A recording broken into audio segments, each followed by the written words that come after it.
Hello, my name is Andrew Gorecki. I am a physical therapist at Superior Physical Therapy, and I'm here today to talk to you about lumbar disc herniations. I'm going to try to show you what I would consider the top 3 exercises or movements to help treat or to help relieve the symptoms of a disc herniation. Now, keep in mind, there are lots of causes of disc herniation, and sometimes they require surgery, but oftentimes, in fact, 80% of the time, we know that within 6 months of conservative management through physical therapy, that 80% of the time people are able to avoid surgery. Now, as a personal story, I actually did have lumbar surgery, and interestingly enough, after the surgery, my disc herniation came back, and so I was able to, for a second round, relieve the disc herniation through physical therapy, which is part of my story on why I'm a physical therapist today. But I'm here to tell you that surgery is not always the answer, and I can speak personally from that experience.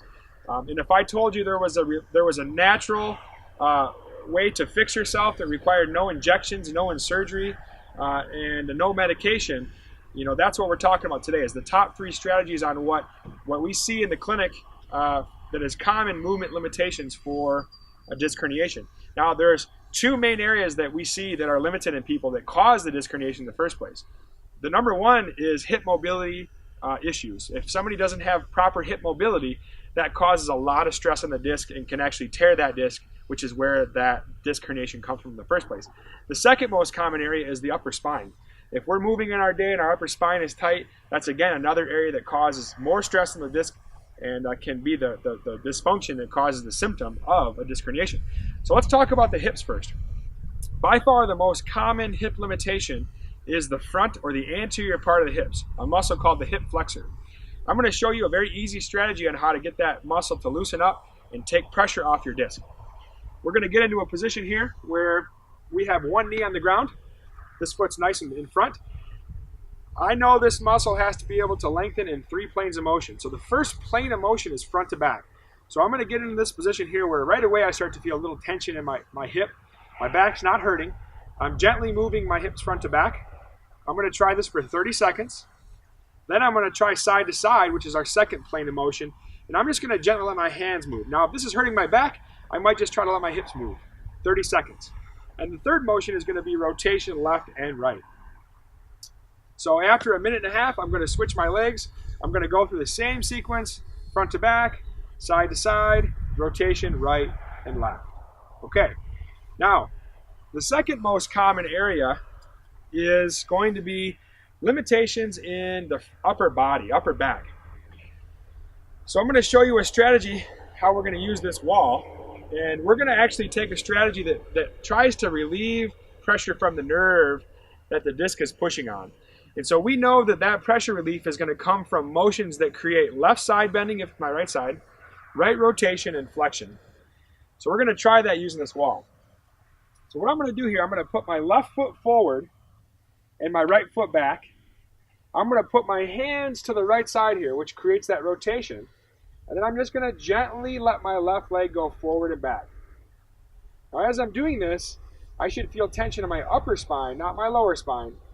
I'm going to try 60 seconds. Now, that is for somebody who has right-sided disc herniation.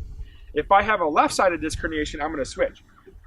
So I'll put my right foot forward, my hands to the left, and essentially just go and try the same thing over here.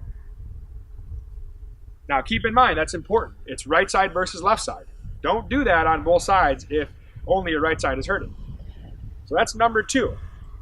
And finally, number 3, disc herniation movement that I'm going to show you is how to loosen up the inner thigh. Very common for people that are spending time sitting to have limitations. We're going to take the left foot and go this way, right foot and go this way, gently drive the hips towards the elevated surface for 30 seconds, then front to back, and then we're going to go around in circles. Each one of those is 30 seconds. This is going to provide you with a lot of hip mobility, which should take away stress from the disc herniation and allow the body to heal itself. That's the key here, is creating an environment so that the body can heal, which it does very well when given the right opportunity. So if you want to have a natural healing process without surgeries injections, and medications. Try these 3 exercises, but keep in mind, there are hundreds of reasons why somebody had a disc herniation. It would be very wise to get a personalized one-on-one assessment from your physical therapist to determine your limitations, but this is a start, and if it doesn't work for you, I would give this 2 weeks. If it doesn't work for you, don't give up hope. Don't get discouraged. I would encourage you to come in and talk to us. Schedule an appointment today, 231-944-6541. Thank you.